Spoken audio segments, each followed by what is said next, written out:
อ๋อพี่น้องป้องปายเอ้ยมาเห็นตั๊กแตนใหญ่ซ้ำโปรตีนพุ่นนะทุกคนเห็นไหมป้าโถใต้ตั๊กแตนอยู่ดีๆคิดว่าสิบ่เฮ็ดคลิปเลยได้บาดมาเห็นตั๊กแตนตัวนี้พวกเจ้าเบิ่งเอาปะโทปะไทยเขาได้อยู่นี่เขาก็ได้แล้วนี่เห็นบ่อ๋อพอได้อยู่นี่เห็นบ่นวลนั่นนี่นะก็เลยเชื่อว่าครึ่งแล้วแต่ว่าเขามาเจอตัวนี้มันก็ใหญ่โพดทุกคนเลยแม่นี่นะก็ใหญ่โพดได้เดี๋ยวเขาจะไปจับเอาดูสิได้บ่เนี่ย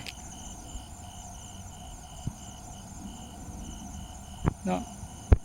ว่าสิบเห็ดแล้วแต่ว่ามาเห็นตัวใหญ่ๆวันนี้มันน่าสนใจดีอย่าเด้ออ๋อใหญ่ล่ะจนบ่กล้าจับเขาอ่ะอ๋อโทษคนบางนี้ไหมบึงโป้มือกับมันนี่นะโอ้โหบางนี้โอ้โหเอาจังไหนดีวะจับบดีนี่มัน จับบดีนี่มันตีนมันยันมือได้ทุกคนเฮ้อเอาจังไหนดีวะวะมันฆ่างานนี่นะทุกคนเลยเอาจังไหนดีวะโอ้หันมาทางหลังนี่นี่ทุกคนนี่นะเห็นปะนี่นะโอ้ตัวใหญ่เลยอ่ะนี่นะเขาก็จะหัวไปนี่ได้ปะเนี่ยคำพูดได้นี่เสียฟอร์มเลยตัวบักใหญ่ปะเนี่ยจับกันเลยทุกคนนี่โอ้โหเบิ้งนี่โป้กับมันนี่เบิ้งเอาทุกคน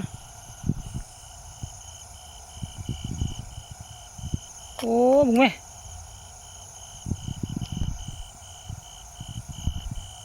มึงไงว้า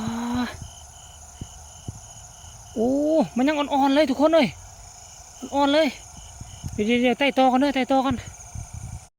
นี่เรียบร้อยทุกคนเรียบร้อยนี่เกือบครึ่งหนึ่งนี่นะได้อยู่เด้อทุกคนเอ้ยนี่ตักกะแตนอีถ้วยน้อยหนึ่งซ้ำนี่เขาไปซื้อก็สิประมาณ10,000นี่แหละขั้นเต็มนี่ยังไม่ได้นี่ประมาณเกือบ30,000ได้ขั้นเต็มนี่แต่อันนี้เขาได้ซ้ำนี่10,000นี่แหละโอ้ก็หาเมื่อยได้ก็พอออกกำลังกายเนี่ยเนาะพอเขาไม่ได้ออกกำลังกายเดี๋ยวเขาก็เฮ็ดแบบซี่เพื่อต่างออกกำลังกายเดี๋ยวเอาไว้นี่มันที่ตายบ่นี่ต้องให้มันตายบ่เกือบครึ่งนึงเดี๋ยวเอาไว้ซ้ำนี้เด้อสรุปผลงานเดี๋ยวมื้ออื่นที่ทอดให้กินแล้วที่ทายพอกันไหมในคลิปหน้ากันแล้วกัน